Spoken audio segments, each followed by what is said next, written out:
भित हीअ भित आहे। बिस्मिल्लाहिर्रहमानिर्रहीम। अखर बे ते आवाज़ भे ते लफ्ज़ भित। भित लफ्ज़ जी माना दीवार, आलमपना, पर्दो। मददगार लफ्ज़ ही आहे। अचो त हाणे मददगार लफ़्ज़नि जे मदद सां जुमिलो लिखूं ऐं पढ़ूं। अखर आहिनि भे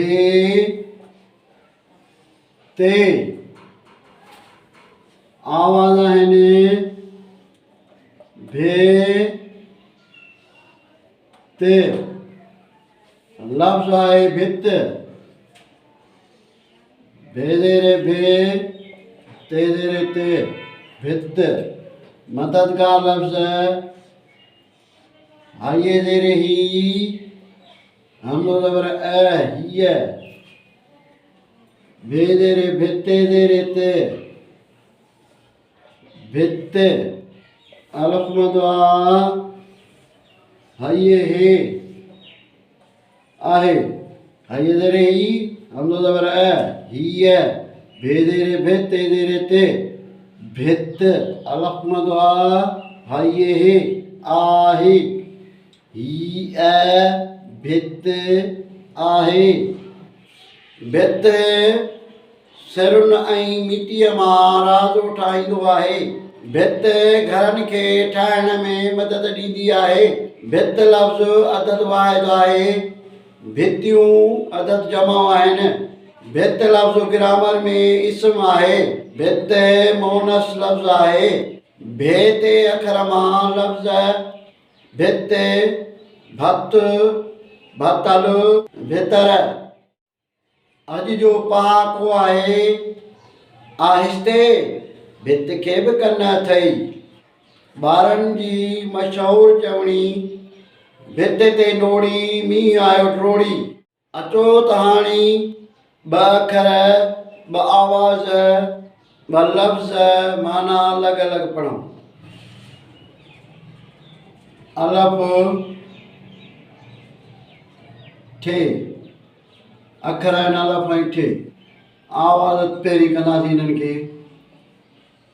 अलफ खे मथां पेश ॾिनोसीं, आवाज़ थियो अ। ठे खे पेश ॾिनोसीं, लफ़्ज़ ठहियो उठ। अलफ खे ज़बर ॾिनीसीं, आवाज़ थियो अ। ठे खे ज़बर ॾिनीसीं, थिया ठ। अठ, उठ, अठ। अखर काफ़, नून, आवाज़ क, न, लफ़्ज़ ठहियो कन। अखर काफ़ ऐं नून, के, न। ज़बर ऐं ज़ेर जे फ़र्क़ सां लफ़्ज़ मटिजी थो वञे। कन, किन। अखर टे,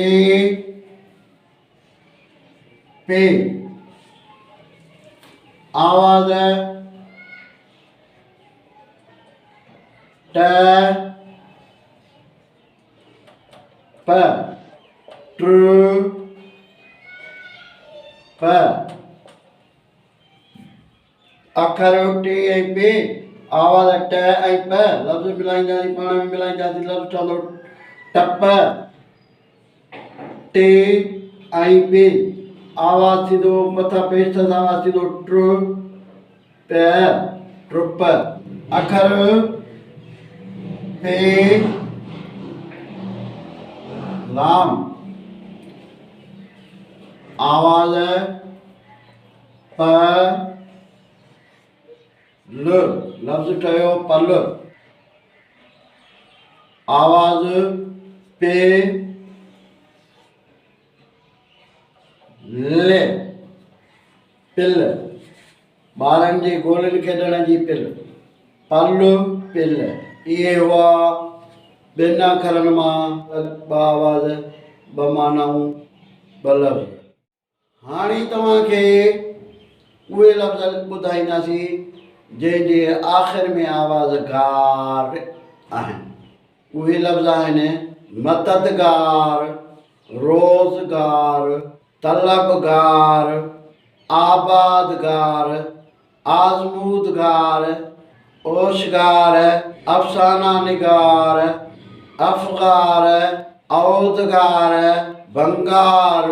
इहे उहे लफ़्ज़ हुआ जंहिंजे आख़िर में गार आवाज़ इस्तेमालु थियल आहिनि। हिन वीडियो खे लाइक कंदा, शेयर कंदा, फॉलो कंदा। यूट्यूब ते सिंधी एजुकेशन 92 खे फॉलो कंदा। भित हीअ भित